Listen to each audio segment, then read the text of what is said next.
All right, we're all good to go? We're all good to go? Hi, welcome. Thanks for joining us. We're so pleased that we've got lots of smiley, happy faces in the room. We're going to be running through a workshop and we're going to underline that word work. Okay, so we're going to get you guys to work today, which is going to be lots of fun. All right, so work, fun, what a concept. My name is Michelle Holland. I'm from Synergy IQ. And I'm Natalie Jackway, also from Synergy IQ, and I hate that I have to use a microphone, but I do, so bear with me. That's it, because we're going to record this for quality assurance purposes, as Telstra would say. So, so we're making her use a microphone. So welcome. So today we're going to be going through a number of different models and techniques, and come on in. And introduce you to a number of different ways of helping change, all right? Helping you through change, helping your business through change.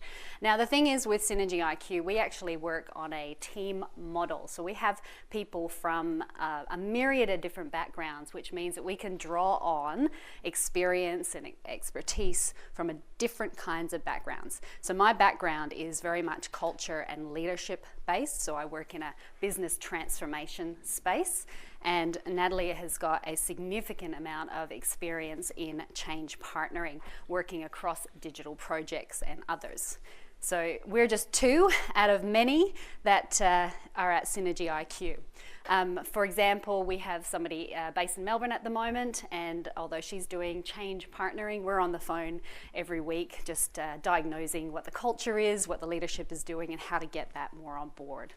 So that's who we are, and we're going to go through a number of different things with you, so please engage with us, ask lots and lots of questions at any time, all right? Now, just housekeeping and all that, if you do need to use the facilities, and you're a grown-up, you can just leave, all right? Just use the facilities, no need to put hands up. But please come back. But please come back, that would be really, really good, yes, absolutely. And if you've got mobile phones, if you just turn them on to silent, again, we're all grown-ups here, so if you do need to take a call because we're busy people and we need to get access with the outside world, please do so, but if you wouldn't mind just stepping out of the room so that it doesn't impact on other people's experience today, that would be fantastic. Thank you. I'm going to hand over to Nat because she's going to kick us off and get straight into it with her microphone. Thank you, Michelle. I'm going to start with a case study because working in change communications and engagement, it's all about the storytelling and the journey. So I want to start by telling you about a journey that I went on a few years ago, and I'm happy to say I can't see anybody in the room that's from this organisation. And I came into a project with an organisation that was undergoing a digital transformation. So 5-year digital transformation, I was really excited, thought this is going to be fantastic. The vision was set by the CIO, had all of the senior stakeholders on board, they were all really, really excited, and a number of projects were approved. So this happened and I came on board and that was already in place. But this digital transformation, it actually impacted right across the business a number of different internal people, but it also impacted their customers and their suppliers and the vendors and the people that they worked with. So it was quite significant. But what I found when I started to actually work with this digital transformation is that they actually were really closed. So the project teams talked to each other in their project team. There was no engagement with the business, and collaboration wasn't encouraged. In fact, so much so that I was told that as the change manager, I needed to be 5 seats back from the front row. So anyone that's worked in any sort of project, really, whether you're a change person or the project manager yourself, the key to actually bringing people along your journey is engaging with them and collaborating with them. So this is obviously a negative case study, by the way, in case you hadn't picked that up yet. So the project teams were closed, they weren't engaging with the business. Even within ICT itself. So we weren't encouraged to work across the different parts of our discipline. And it was very much, I do my job, and that's my job, and when I've done my bit, then I'll give it to you and you can do your bit. So no working together. And then again across departments as well. So not only with the subject matter experts across the departments, But also, even every time I go onto a project, I like to engage who I think of as my partners in change, absolutely every time, HR from the people perspective, and marketing and communications, because they understand and can help me with the business brand, how things are going to need to change with people, policies, processes, and all of that in order to actually affect the success of the project. Additionally, I talked about the fact that that vision was set up front, really high level, red Ferrari vision. But once these projects started to kick off, there was absolutely no visible alignment between the vision and the shiny red Ferrari and the little skateboard that was getting made. So people didn't understand what value they were getting from all the money that they'd put into this digital transformation at the executive level. And that message was actually filtering down. So we were starting to get a bit of a bad rap, to be honest.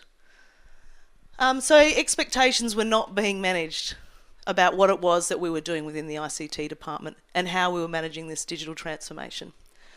There was a lack of ownership. So because we weren't engaging with the business, that classic ICT is doing it to us. So no one out in the business actually owned what the current project outcomes were or even the end vision. And there was a lack of leadership. So nobody was actually leading the digital transformation. So on a scale of 1 to 10, or in the schooling terms, I gave it an F. So why am I telling you this story? Well, I actually want you to have a bit of a discussion now about what you think of my story. How successful do you think that model is for change? So no collaboration, keeping things insular within ICT. How successful does it gain buy-in and collaboration from the top down? How would you have done things differently? So I want you to generate some ideas, and I'm actually just going to pick one table to come back and tell me what you thought. And then I want to run you through one of the things that I decided to do to try and change that F to get a better score. So just within your tables, I want you to have a discussion about that project and what you think we could have been doing differently. Would you like that up there? Yeah. Oh.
Okay, thanks everyone. Hopefully you've had enough discussion time. Do we have a volunteer from just one table, because we're a little bit short of time, I think, that wants to give some of the feedback that they came up with, some of the strategies? Do I have to pick a table? I'm going to say this table back here, a long list. Oh, excellent. And you get to use the microphone. Here you go. Happy to get rid of that. Oh, you're on. There we go. All right, I think we do have a long list. It's a bunch of complainers in this table. But it's very evident from the slide over there that what we are actually missing, because this looks like a very typical project which was run in 1980s.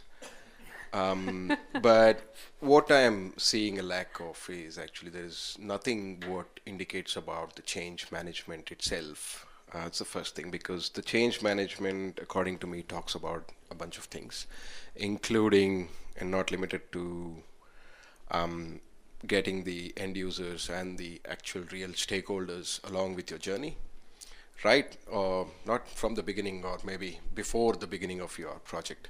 So before even the projects are approved or vision set, you should have engaged your end users. So that's something that we don't see in there. In fact, actually, the bunch of things that's missing, one is actually you don't know what your project is delivering. That is the benefit realization. I don't see that. Customer journey. So in fact, actually, why would anybody use your product? What's the end state of your product? I'd see a lack of change leadership, and lack of leadership also indicates that you will not have your decisions made in time. You'll not have a proper direction from the company, from the upper management.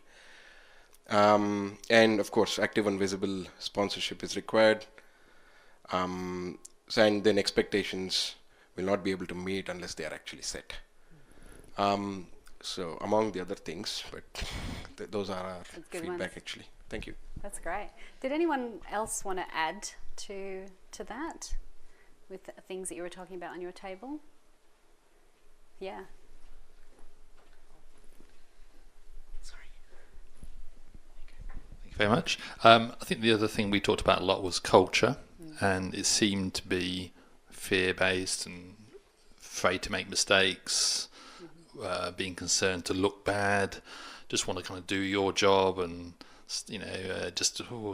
okay, I've ticked my box. I think Peter mentioned about, I'm doing my job, I'm filling my annual objectives, so I'm safe, I'm good, not really seeing the big picture and being willing to be flexible and work together and take some risks and be in a culture where you can take risks and can fail and then perhaps change direction. Yeah, absolutely. Culture has a massive impact on change, and we're going to actually touch on that through this session as well, the impact that culture actually has. This organisation, because I know this organisation had a very passive culture, so it's very much fear-based decision making. So not surprising they wanted to keep it to themselves, because when you keep something to yourself, then you get to make the decisions, right? You get to do it. You don't have to get people involved in that just in case they show you up. Yeah, just in case. So there's a lot of fear-based decisions. So culture had a massive play in the way in which this ran. And yeah, they kind of operate like they're in the 80s. Still. Yes. Thanks. And I just wanted to actually, when we heard Joanne speak earlier this morning, one thing she said, it's not about talking with your friends who all agree with you. That's what was happening. They were talking with their friends because they all agreed. They didn't want to. So the fear, absolutely. So just so you know, I actually quit this organisation because it was hampering my creativity and change capability.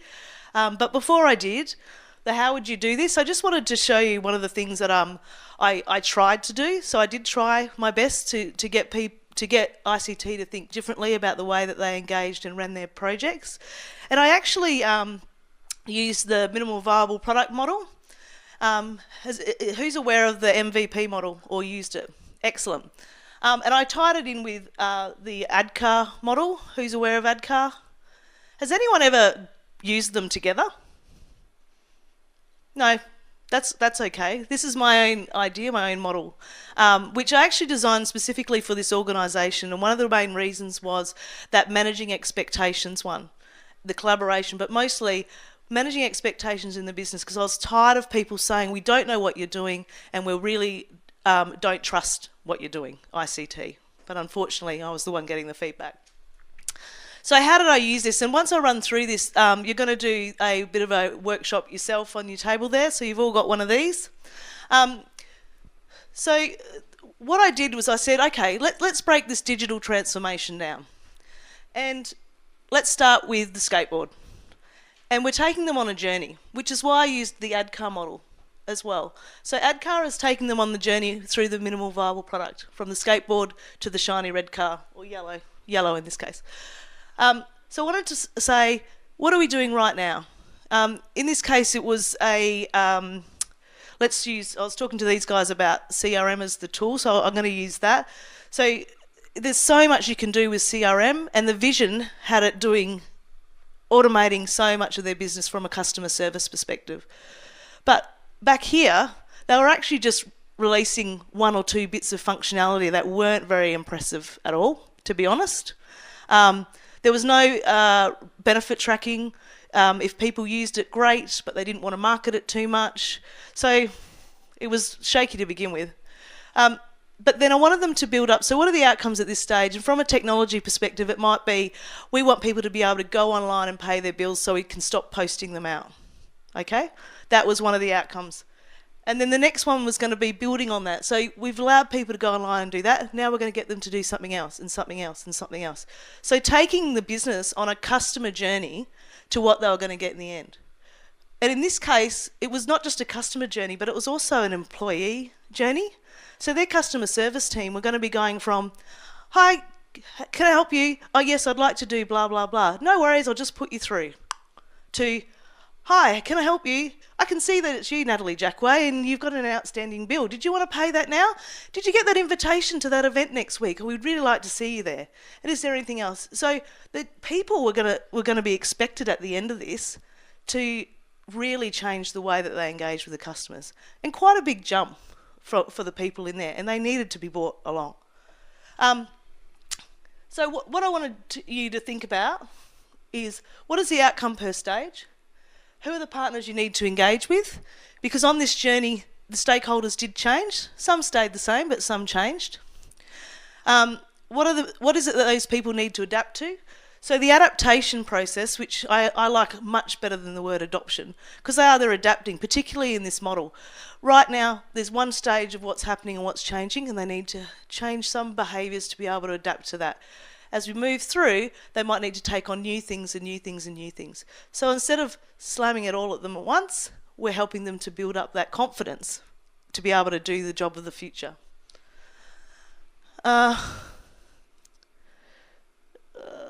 Where am I? Who are the people that need to adapt? So the partners that you need to engage with, they're people like marketing, your subject matter experts, people, like who are your actual stakeholders for the project, whereas this one is the people that are actually going to have to make changes to the way that they work or behave. How are you going to engage them? So what methods are you going to use? Is it a forum? Is it a newsletter? Are you going to have face-to-face? Like, what's those methods? And this is from an internal and an external perspective as well. So thinking about your customers as well as your internal stakeholders. What benefit is it at this stage? So again, letting them know that this is what you're getting right now, and that's eventually going to build up over time. You'll see the benefits grow. And what behaviours need to change. So I talked about that. I just misread what that said. So what behaviours need to change to support that. So, and look, I would easily apply this model to a specific technology implementation. Most of my work's been in technology, so sorry for boring you about tech. But so what functionality do we want to release now? So if I look at some work that I did in SharePoint quite a few years ago now. There weren't quite this many stages, but basically it was, first we're going to roll it out and get people using it in their own personal safe space, such as what at the time was My Site. Then we're going to get people using it as a collaborative document management system. And the third part was that we're going to use it to manage all of our records. So that's the sort of thing that I'm talking about from a technology perspective. You can use it, but you can also use it from a 5-year transformation vision perspective. Does that make sense? Cool. I don't think... Okay, cool. So the next little workshop that I want you to do on your tables, so you've all got one of these, and I tried to print it A2 this morning, but Officeworks said no. So I've only got A3, but what I thought we might do instead is you can actually just use the whiteboards.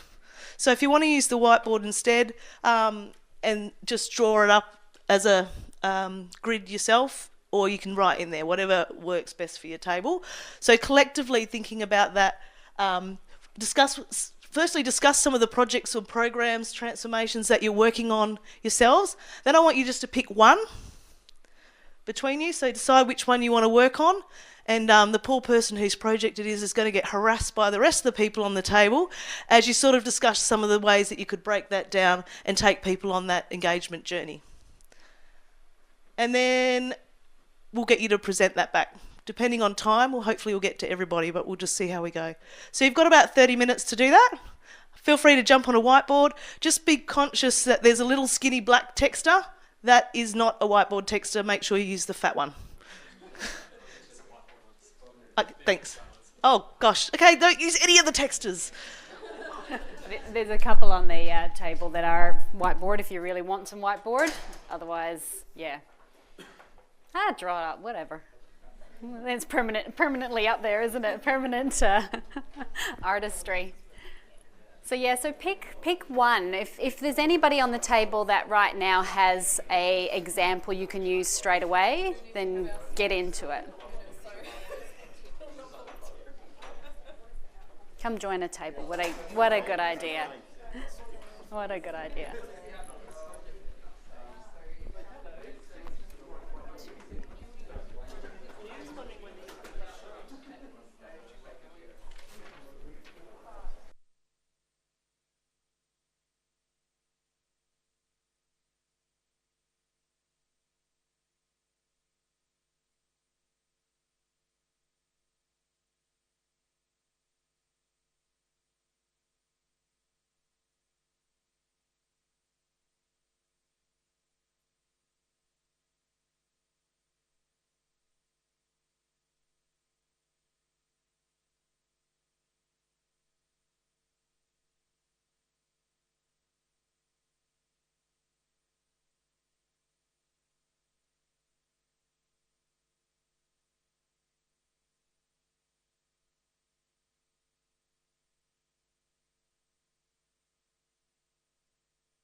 All right, sorry everybody, but time is up. And from wandering around the room, I can see that I set you too much of a task, but there was lots of really good conversation. So, as I said to this table, feel free to work through your lunch break to finish that. Now we're going to get someone to present some of their conversation back. Do you think we've got time? And tell you off for not using the microphone, and I had it turned off myself. Maybe just a couple of insights from people. Just a couple of insights as you were working through the model. What were some of the insights or the questions that came to mind? Actually, I'd like Frank to talk about what they talked about with using the model. Yeah, great. Yeah, well, look, I mean, we started just by throwing a project at it, which was an organisational transformation project. And we started by describing the Ferrari, then we went back and described the skateboard, and then tried to figure out how to make the connection between the two. And in doing so, we sort of took quite a wavy road, in the sense of if you're investing in an organisational transformation, the first thing you want to do is make a visible sign of that change. The next thing you probably got to do is go back and actually make some money to be able to pay for the next part of the change, which doesn't seem to be really aligned to that. And so then what we were puzzling with a bit is how do we connect the MVP model, so the skateboard, through to the Ferrari, to the ad car. And we realised that you're probably doing a little ad car in each of those phases, but then at the program level, the awareness, desire, knowledge, ability, and reinforce are then aligned to the separate components that you would construct in each of those phases. So as you're developing your product, you're also working within your organisation to build the awareness, desire, knowledge, ability, and then doing the reinforcement. I don't think we quite got to how to do that with this particular example, but that was an interesting insight. Yeah. I think that I've just drawn a visual on the board because I'm a very visual person. So this is kind of what change looks like to me. So you start with you're starting at the skateboard, you're starting at the start. And then you've got this vision of the Ferrari and the fireworks going off. And then there's this massive, messy middle that you've got to work through. And the thing is, it's not a linear approach ever. And particularly in an agile function, it's not supposed to be a linear approach. It really is supposed to be about loops and feeding back and what's going on. So you're absolutely right. That ADCAR model, if you think about ADCAR, is used at all different stages, and it will, you'll jump about within it as well. This is what makes change so much fun, is because this big messy middle, if we could just jump to the Ferrari, what fun would that be? You're not believing me, are you? Messy middle, that's what we like. But you are absolutely right. You need to really consider those different stages at each of the stages as well. And for the different stakeholders also. Different people will come along at different times. Good one. Shall we move on? All right, so this is just a self-promotion. I've actually designed this is my book, Culture Inc. So as I said earlier on, my background is primarily in business transformation and culture transformation. And so that messy middle is what I'm all about. Now I've created a model for change in a cultural setting. Do you want to? Yeah. So that's the formula. All right, so there you go, just get on that. Off you go, make change. No, okay, I'll explain it to you then. So I'm not going to explain every part of the model, but I want to talk to you about the impact that culture actually has on change. Now, this is capturing a planning part of the model, so that's the 5 Ds. The 3 Fs is my definition of culture, which is about the form, flow, and feel of a business. What we tend to talk about when we talk about culture is mostly that feel output, but we actually need to have a look at the foundation stones and what actually creates that feel to get a really good picture of what our culture is and how it then impacts on the business. The EX is then employee experience. Now, if you get those 3 really right, you have a great customer experience. And the 3 Ps, performance, productivity, and profit. All right, so even in not-for-profits, we want to have money coming through the door. Yeah, so if we get those things right, we get the culture actually right, then we actually increase the impact and the outcomes for our business and our customers. So tell me, when I say the word culture, what springs to mind for you when I say culture? Boy George. That would be the culture club that we're all in. What else springs to mind? Yogurt? It's a funny crew, this one, I tell you. So yogurt and Boy George. All right, so if I say business culture, what does that spring to mind for you? The way we do things, yeah. Who we are. Behavior. Communication, yeah. Attitudes. Yep. Vision. Environment. Management. Personalities. Performance. Nice one. Yep. Focus. Explain focus. Yeah, so we're in like a... right, like goals and that sort of thing. Sales, are you focusing on Great. customers? Brilliant, thank you. Values, yep. Norms. Reputation. Success. Well, yeah, if you get it right, you get success. Whatever you decide to define success as. Atmosphere. Atmosphere. So you can see that I've got a big blank space here that I'm not filling in yet because you haven't said the right things yet. Leadership, yep. Yep. There's a couple of big things that we often forget about, but they have a massive impact on our culture. And if we're wanting to shift our culture and understand our culture, we have to understand how these things work. So if we go, the way we do things around here, what are the things you utilize to do things around here in businesses? Process, yeah. Process, systems, exactly. Technology, structure, yeah. All of those things. We often forget about this in the conversation that we have about culture, because these are the things that actually hold your culture into play. So when we go back to that initial case study that we were talking about, and I mentioned that there was a passive culture, the structural elements that were in place was there was a huge amount of processes and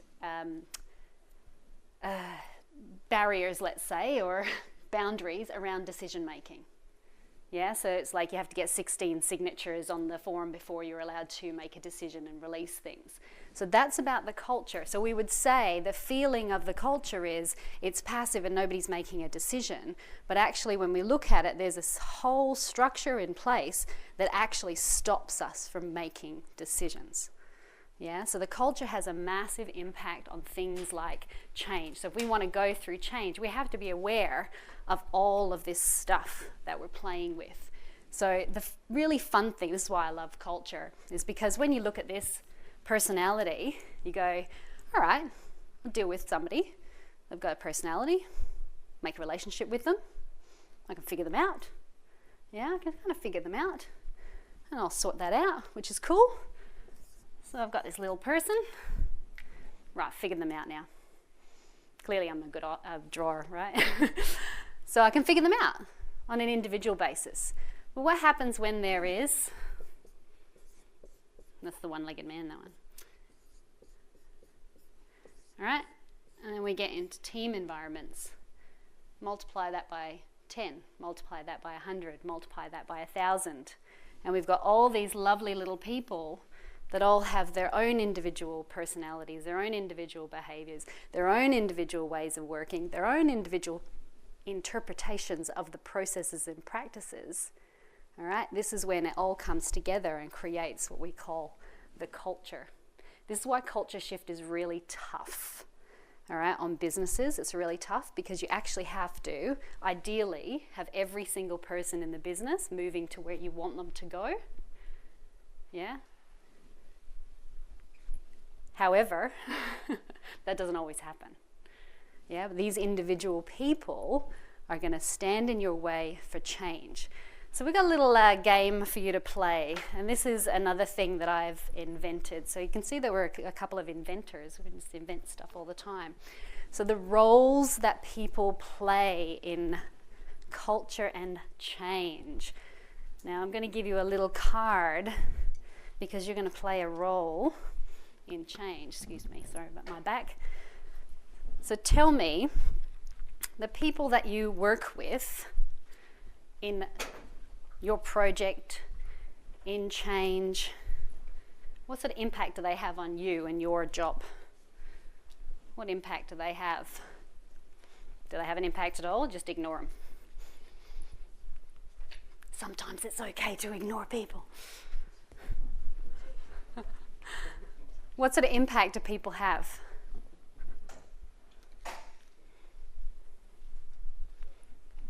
It's not a rhetorical question.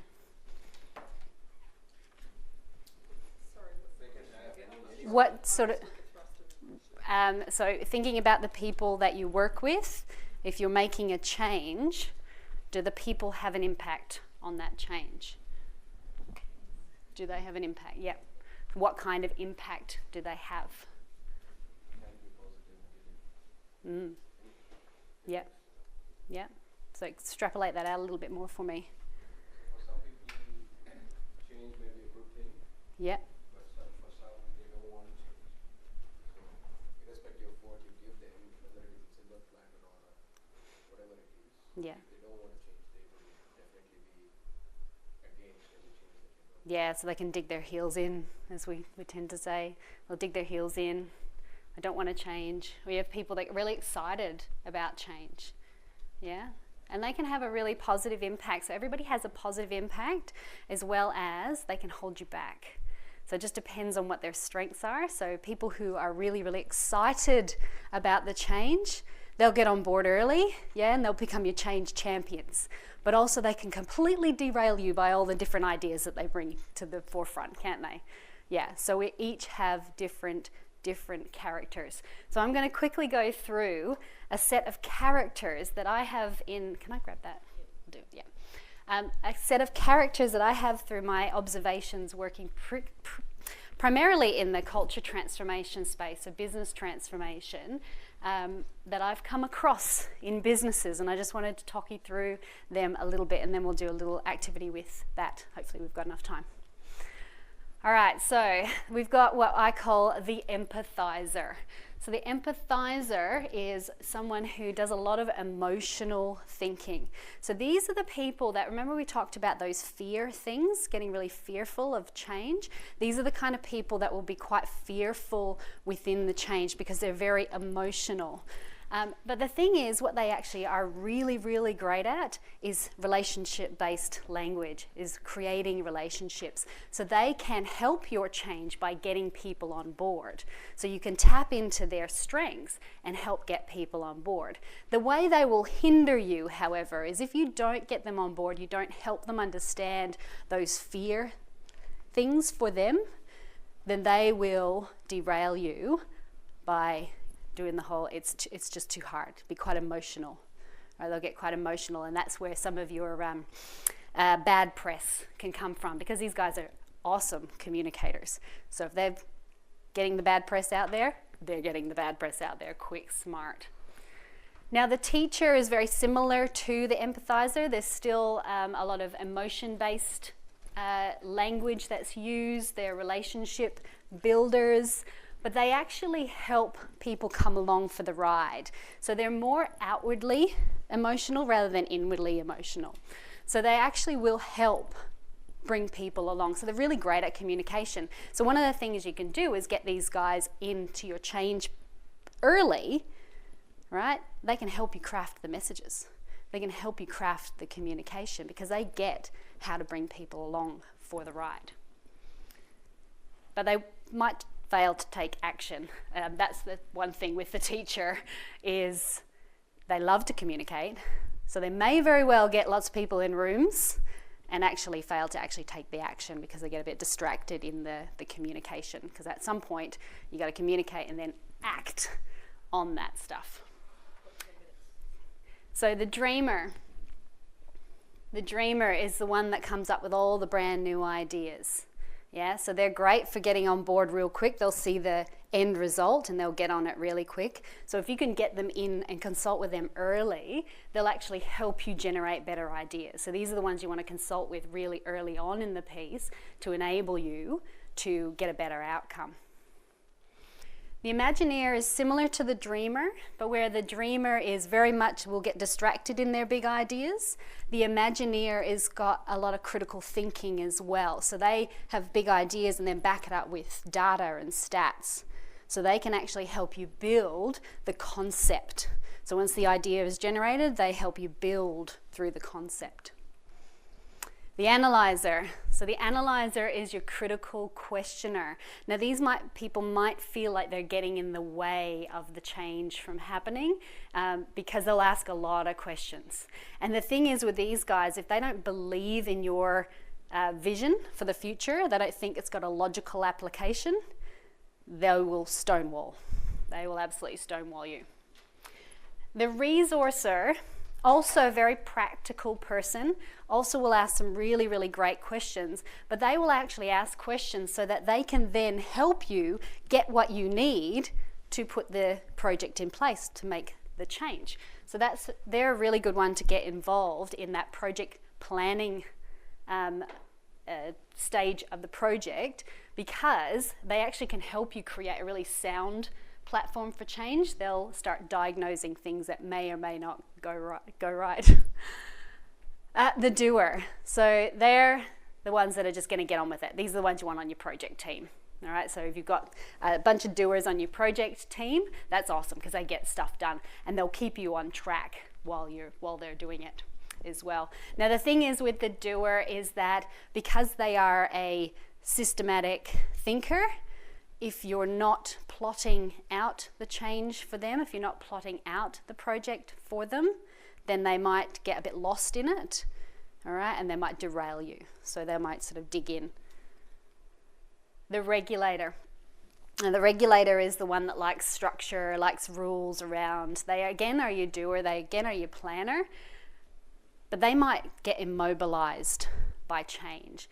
In my experience, these are the ones that are the toughest to shift within change because they like rules and regulations, they like systems and processes, but they like them because it makes them feel safe. Okay, and as soon as you go to say you're going to go change a system or process that they have been engaged in for quite some time, they are going to struggle big.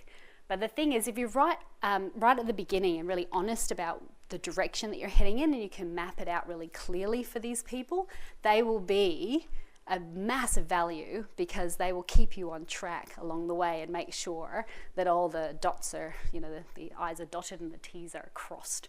So they're awesome to have in your team of people. So these are the people that you can have in your organization. You may have recognized some of them. I'm going to go through and do a really, really quick activity because we don't have a huge amount of time. Isn't it a bummer we only have 90 minutes with you? But anyway, we could go into some really fun stuff. What we wanted to do was introduce you to a few different concepts so that these are things that you can play with in your projects, in your business. All right, I'll put a few of these on the table. This gives an explanation of the characters. A few extras. You want a couple? Yeah. How many spares do you need? Just one? Two? Two. Oh, look at that. I didn't bring enough. We might have to share. We'll just share. So right at the back, all right, so one of you can fill this in. You don't all have to fill this in. But I want you to go back to that case study that you were looking at and considering. Okay, so the question on the back is a different activity, but we're going to use the template for it. So go back to that that case study that you were working on earlier with the model that Nat spoke to you about. So go back to that. And what I want you to do is just have a bit of a think about the people that are playing in that case study. All right, so it might be your project team, it might be your project sponsor, it might be the change manager that's on board, it might be the stakeholders, it could be the customers, it could be the leadership team, etc. So pick out, say, 5 key people that are playing within that team, and I want you to think about putting those people into a category. All right, so what player are they? What player are they? What character are they?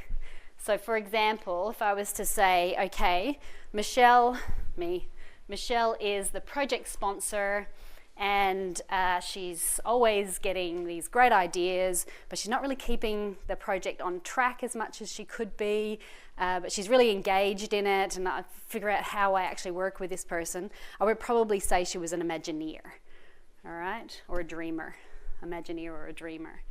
Okay, so use the cards as well. So the cards are little, hopefully you've got a random selection. I tried to randomly select them.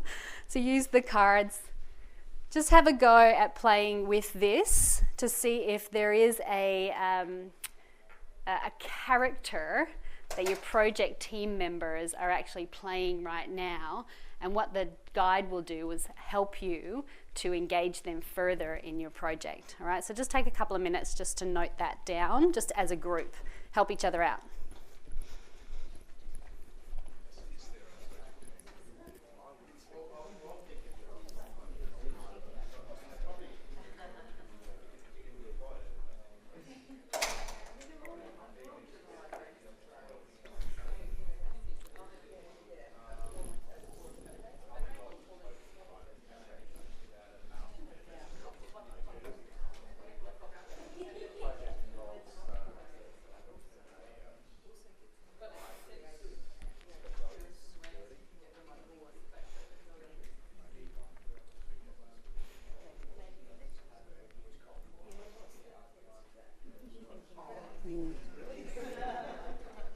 All right, I've just looked at the time. Think about your project sponsor, okay? Who's the project sponsor? Think about them and allocate a character to them.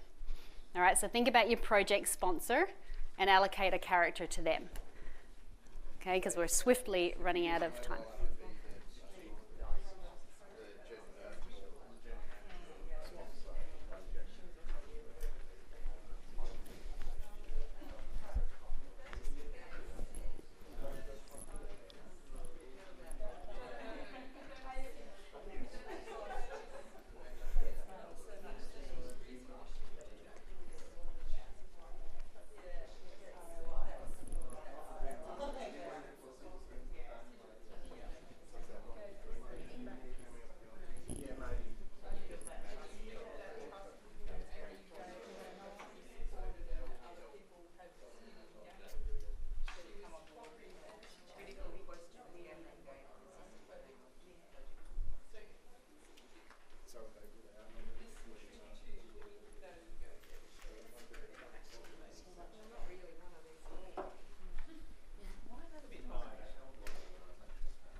Yeah, nobody is ever one thing. Yeah, absolutely. There's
right, I'm going to have to bring you back because we are just about out of time. Let's bring you back. So tell me, your project sponsors, just really quickly, what did you choose for your project sponsor here? An Imagineer. All right, so lots of ideas, getting on board, wanting to see the future, might derail a few times with different kind of ideas. Excellent. You guys had the Regulator. Yeah, so really passionate and excited, so lots of emotion about the project, but it's her project. So don't get in the way of her project, right? What did you guys have? The Imagineer as well, so big ideas, moving to the future. Brilliant. What about you guys? What did you pick for your project sponsor? Imagineer as well. Yeah, right. And isn't that interesting? I wonder if we would choose a different role, whether they would be similar in nature as well. Because clearly your project sponsor, you want them to have good vision. So being an Imagineer is probably a good thing to have in your project sponsor. Well, we have an example where it started with an Imagineer. Yep. Got switched over to a dual path. Ah, halfway through. Oh, that's interesting. Has that kind of derailed the project a little bit or changed the project? Yeah, it has changed slightly. Yeah. And it's actually kind of just happening, so I'm not sure where it's going. Yeah. So it's the expectations that shift and change. That's right. And expectations is a word that we use a lot when we're talking about culture and behaviour and interactions with people. It's about setting clear expectations. So there you go, that was a bit interesting. This is just something to play with, right? So you might use MBTI in your business, you might use DISC, you might use, all sorts of different models. This one specifically is about how people react within a change process and how you can get them on board with that. So take them away, have a bit of a play with it if you want to. But I think we are fresh out of time. 12:50. We are fresh out of time. So we really wanted to, in this very, very short period of time that we had with you, to introduce you to a couple of different things, a couple of different models, to start looking at your change processes in a slightly different way. So thinking about the characters that are playing within your project teams and the characters that you're having to work with on a daily basis to get these projects and team change over the line. Also looking at a model of going, well, how can we step it through? How can we step this process or this project through so that people can actually jump on to different stages of it? How can we build on it? And also thinking about the culture of your business is going to impact really dramatically how you get people involved in that change. So they're all their little individual characters, but also what's going on as far as the systems and practices and processes that might be holding your culture in place and what impact that has on your change. So thank you very much for joining us this afternoon. I know you've got a big day of, learning, so hopefully it's been valuable today to, lunchtime now. You're going to go eat. Is that what's happening now? You get to go eat? Woohoo! That's great. So go get the free muffins. Hopefully they're good. Thanks for joining us. Thank you. Thanks.